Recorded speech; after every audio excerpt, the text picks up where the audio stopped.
Matamgi Manipuri Wari channel asibu tabiriba khwai pumnamakpu taramna okchari ngasi amuk lobirasi struggle taret suba tangka principal aduna madam haibadi school asigi founder wahai pare ngasi khakta principal aduna wahadu samjinkhre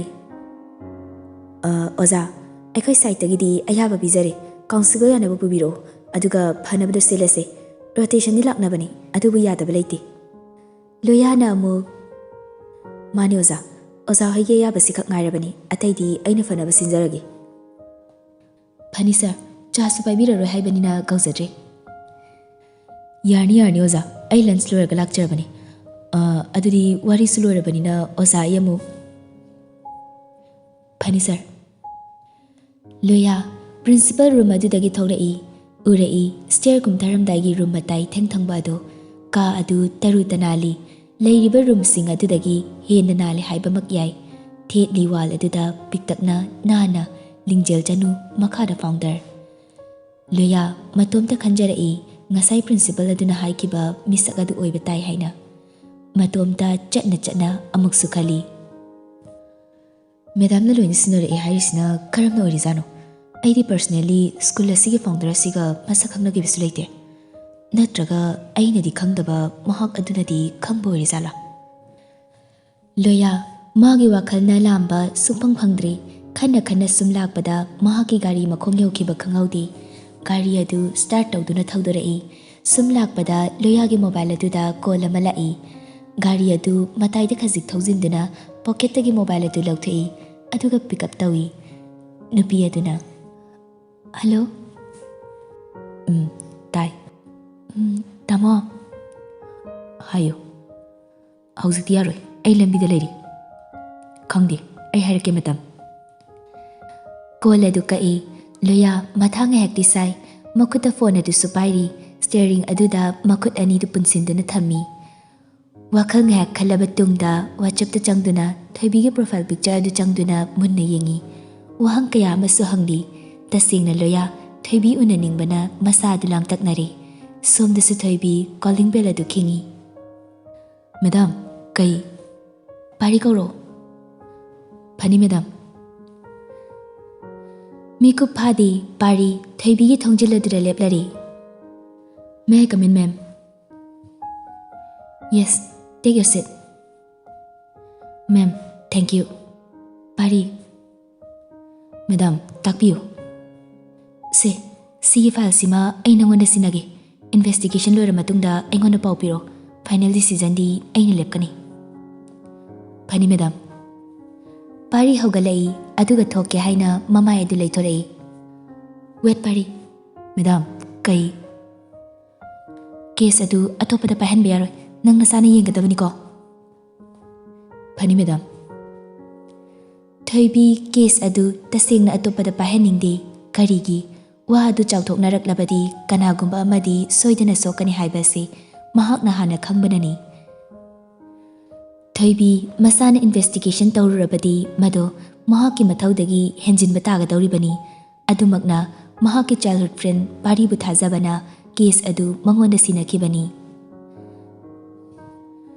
thoibi pari thokrabada chair aduda masa adu pura ngathaduna makut ani du pusinaduna makokta thami ngaiak adumna leiraba matung pung yenglubada mari taramle tupi adu makutna lawthoktuna upsili aduga thaurai gari makong adu yobada boina madam hanbiradra halladabane thoibi gari aduda kakatli maningda rihan ga rex ga barun ga sitongli thoibi tapna hairei boy kaithildagi mana masing khara laigise hairei bawa aduda ingak ngai uniform aduda magi madamna adumna haiba nomata taraktri mamit aduna haifeti yenglai adubu wadi hairudi hoi madam kaithil yoraduna boina madam kai lebigadabno mong hadi mamitna madani yengliba aduga paukham pirei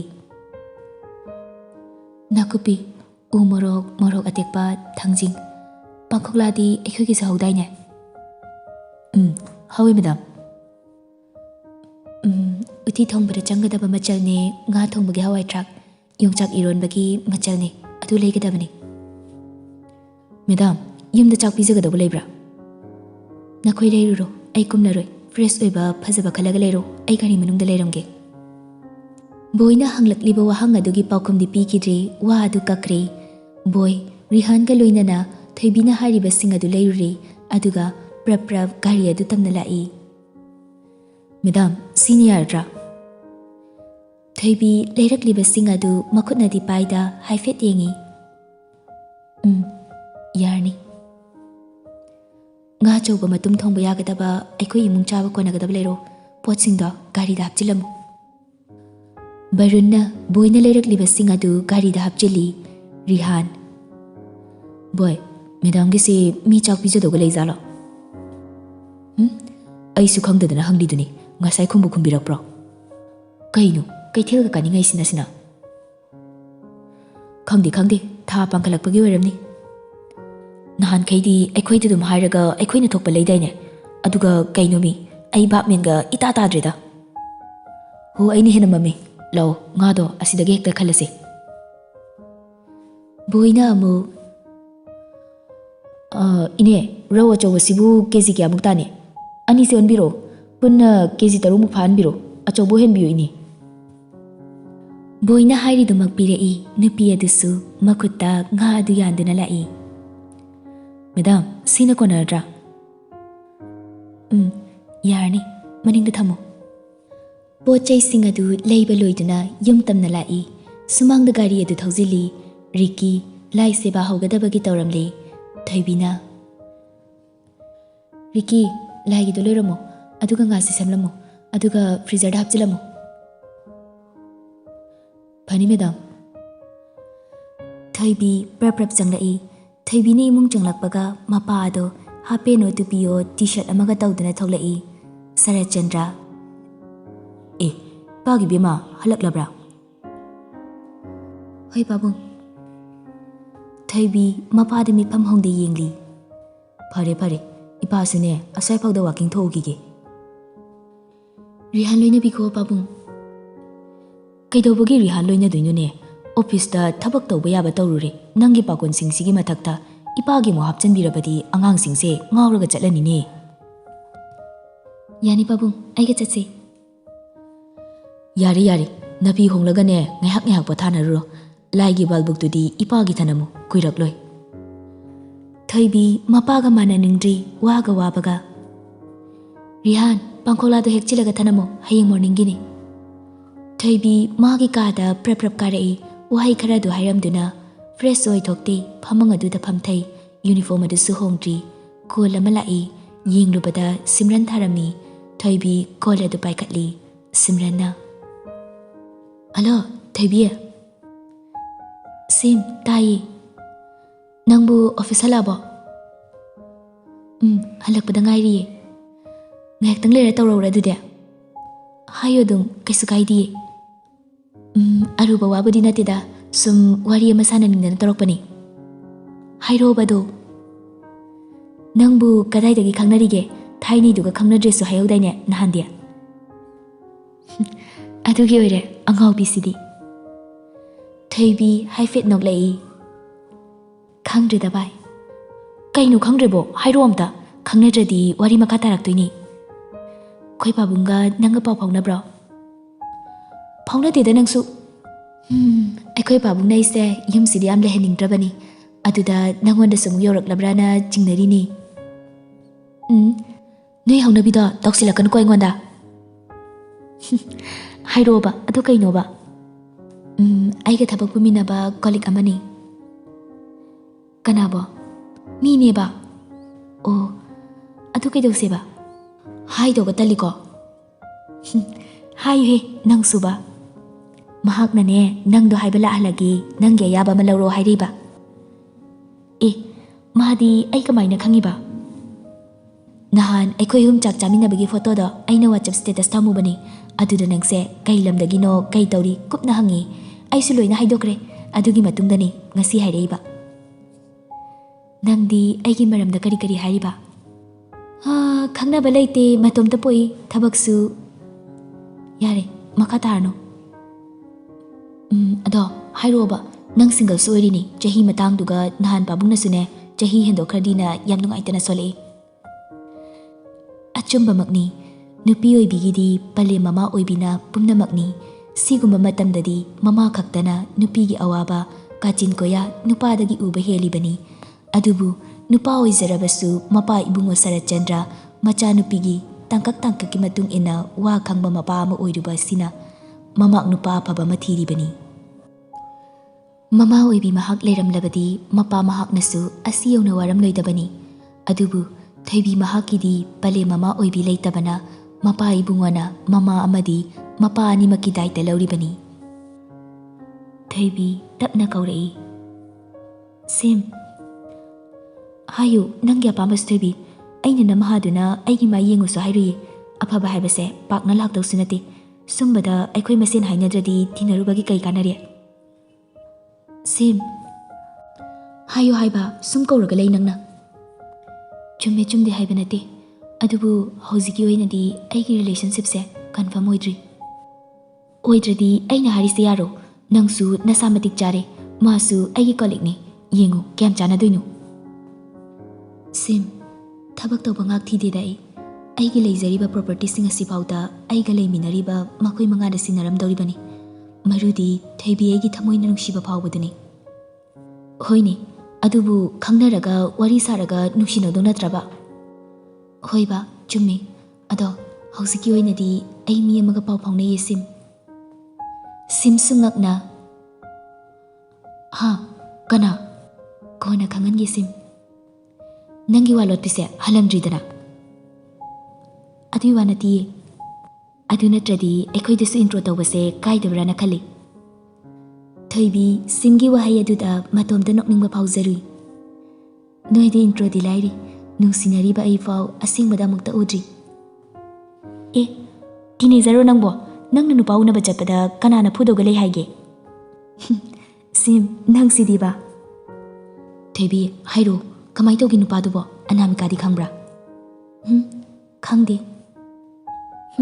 ꯋꯥ ꯌꯥꯝ ꯂꯣꯠꯂꯤ ꯑꯩꯈꯣꯏꯁꯤꯕꯨ ꯏꯆꯤꯟ ꯏꯅꯥꯎ ꯀꯌꯥꯝ ꯄꯣꯛꯅꯒꯦ ꯏꯊꯟꯇ ꯅꯠꯇ꯭ꯔꯕ ꯑꯩꯁꯤꯕꯨ ꯅꯪꯒꯤ ꯍꯦꯛ ꯄꯣꯛꯃꯤꯟꯅꯕ ꯅꯆꯤꯟ ꯏꯅꯥꯎꯅꯦꯅ ꯍꯧꯖꯤꯛꯐꯥꯎ ꯈꯟꯗꯕ꯭ꯔꯕ ꯊꯣꯏꯕꯤ ꯈꯜꯂꯤ ꯃꯤꯁꯤꯝ ꯅꯪꯕꯣ ꯀꯟꯐꯥꯔꯝ ꯑꯣꯏꯗꯕꯒꯤ ꯑꯩꯅ ꯍꯥꯏꯗꯕꯅꯤ ꯗꯦꯠ 28 ꯎꯅꯔꯨꯗꯣꯏꯅꯤ ꯁꯤꯝꯁꯨ ꯍꯔꯥꯎꯅ ꯍꯥ ꯑꯁꯦꯡꯀꯤꯁꯨꯔꯣ ꯊꯣꯏꯕꯤ ꯅꯣꯛꯃꯤ ꯇꯧꯗꯨꯅ ꯄꯥꯎꯈꯨꯝ ꯄꯤꯔꯛꯏ ꯑꯦ ꯑꯗꯣ ꯅꯨꯄꯥꯗꯨꯕꯨ ꯃꯤꯗꯣ ꯐꯕ꯭ꯔꯕ ꯍꯣꯏ ꯐꯩ ꯍꯥꯏ ꯇꯥꯕꯅꯤ ꯃꯦꯆ꯭ꯌꯨꯔ ꯌꯥꯝ ꯑꯣꯏ ꯔꯤꯖꯔꯞꯁꯨ ꯌꯥꯝ ꯑꯣꯏ ꯆꯀꯠ ꯉꯥꯡꯗꯦ ꯌꯥꯝ ꯂꯦꯝꯃꯤ ꯁꯦꯁ ꯃꯥꯏ ꯍꯥꯏꯁꯤ ꯌꯥꯗꯦꯀꯣ ꯍꯦꯛꯇ ꯊꯥꯒꯠꯂꯤꯀꯣ ꯑꯗꯨꯏ ꯅꯠꯇꯦꯕ ꯁꯨꯝ ꯑꯩꯅ ꯄꯥꯝꯖꯕ ꯀ꯭ꯋꯥꯂꯤꯇꯤꯗꯣ ꯃꯉꯣꯟꯗ ꯈꯔꯗꯤ ꯌꯥꯎꯋꯦꯕ ꯑꯗꯣ ꯑꯃꯨꯛꯁꯨ ꯀꯩꯗꯧꯔꯕ ꯋꯥ ꯂꯣꯠꯄ ꯃꯥꯟꯕ ꯑꯃꯁꯨ ꯌꯥꯎꯏ ꯅꯪꯒꯨꯝꯕꯔꯥ ꯊꯣꯏꯕꯤ ꯃꯆꯤꯟꯗꯨ ꯄꯣꯝꯊꯣꯛꯏ ꯑꯩꯕꯨ ꯐꯠꯇꯕ ꯋꯥ ꯂꯣꯠꯄ꯭ꯔꯣ ꯂꯣꯠꯇꯦꯕ ꯑꯗꯨꯕꯨꯗꯤ ꯐꯥꯒꯤ ꯇꯧꯕꯅꯦꯕ ꯁꯤꯝ ꯑꯩꯒꯤꯗꯤ ꯑꯩꯅ ꯅꯨꯡꯁꯤꯕ ꯐꯥꯎꯕ ꯃꯤꯁꯛ ꯑꯗꯨꯗ ꯂꯩꯒꯅꯤ ꯑꯩꯒꯤ ꯊꯃꯣꯏꯁꯤꯅ ꯈꯣꯏꯗꯥꯕ ꯄꯥꯝꯖꯕ ꯃꯤꯁꯛ ꯑꯗꯨꯗ ꯆꯤꯡꯅꯕ ꯑꯃꯠꯇ ꯂꯩꯇ ꯄꯨꯝꯅꯃꯛꯀ ꯊꯣꯛꯀꯅꯤ ꯋꯥ ꯂꯩꯅꯥꯗꯤ ꯍꯦꯟꯖꯜꯂꯝꯃꯦꯅ ꯁꯤꯗꯤ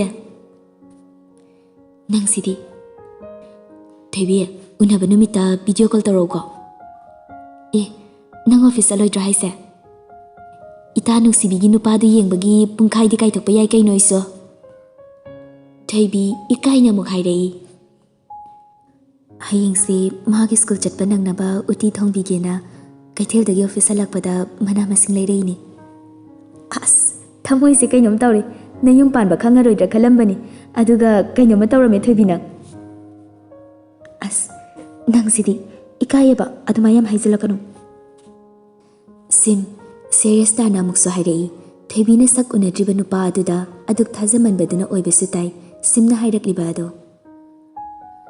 ꯊꯣꯏꯕꯤ ꯃꯤ ꯈꯨꯗꯤꯡꯃꯛ ꯊꯥꯖꯕꯗꯤ ꯊꯝꯒꯅꯨ ꯅꯪꯅꯁꯨ ꯍꯦꯟꯅ ꯈꯪꯂꯕꯅꯤ ꯑꯗꯣ ꯑꯩꯒꯤ ꯀꯣꯂꯤꯛꯇꯨꯗꯤ ꯍꯥꯏꯗꯣꯛꯈꯤꯔꯣꯏꯒꯦ ꯅꯪꯒꯤꯗꯣ ꯄꯨꯔꯥ ꯂꯩꯗꯧ ꯃꯑꯣꯡꯗꯤ ꯅꯠꯇꯦ ꯊꯥ ꯑꯃꯅꯤꯗꯤ ꯃꯥꯁꯨ ꯉꯥꯏꯖꯅꯤ ꯅꯪꯁꯤꯗꯤ ꯁꯤꯝ ꯍꯥꯏꯗꯣꯛꯄꯤꯈꯣ ꯑꯩꯗꯤ ꯀꯥꯇꯨ ꯀꯥꯔꯟ ꯇꯧꯕꯁꯨ ꯍꯩꯅꯗꯦ ꯂꯦꯝꯁꯨ ꯂꯦꯝꯖꯗꯦ ꯃꯤꯒꯤ ꯃꯇꯝꯁꯨ ꯃꯥꯡꯍꯟꯅꯤꯡꯗꯦ ꯌꯥꯔꯦ ꯋꯥ ꯂꯣꯠꯄꯤ ꯀꯦꯀꯨ ꯃꯥꯁꯇꯔ ꯐꯣꯟ ꯊꯝꯖꯔꯒꯦ ꯅꯪꯅ ꯊꯣꯡꯕ ꯎꯇꯤꯗꯣ ꯆꯥꯕ ꯐꯪꯗ꯭ꯔꯁꯨ ꯐꯣꯇꯣꯗꯤ ꯊꯥꯔꯛꯑꯣ ꯇꯤꯟ ꯇꯥꯔꯒ ꯌꯦꯡꯍꯧꯒꯦ ꯅꯪꯒꯤꯁꯨ ꯄꯤꯔꯛꯀꯦ Yare yare, mathangdane nayumda laklaga mitmangda thonganjarage. Ai Anamikada call tawragane paw semta tamdradi yararoi. Ai thameko. Sim. Nanghauba zanati call adu kaki. Thoibi nokmi mobile aduda yengjai. Aduga WhatsApp ta changduna heartbeat thaba aduda message ama tharami. Da ai hale. Message adu tharamduna phone adu phamungda thami. Uniform adu hongdoi. Aduga fresh oithokpa changkri. Makhoi manga adu mantop aduda lekai gi angangsingda balbuk yelami. Thoibi. Ricky, laigi lorabra. Hoi madam, loizare. Boy, khudai duga khabai duga Thoibi de yenglai. Maitei nupigi phanek adu marai tamhanda makhoi manana seli. Masam khoitak tawba du sadokli. Chinglemna hanglakpa wahangduna rasi adugi mathakta magul amasu haplibani. Madamgi Yare, ai tawrage. Thoibi mandira aduda karai, kangsi adu ahumlak kingi, aduga khuru leitaduna pukning changna khurumi, loiraduna Ricky da. Ricky, adu loiraga ngadu semlamo, thongbadai thongge hayang ayu. Mayam adu khudai singduga Thoibigi wa aduda amana amada khangyeng yengnei. Pakokladuna utigini, singna chamlaga machum kangalaga thamo, ready da.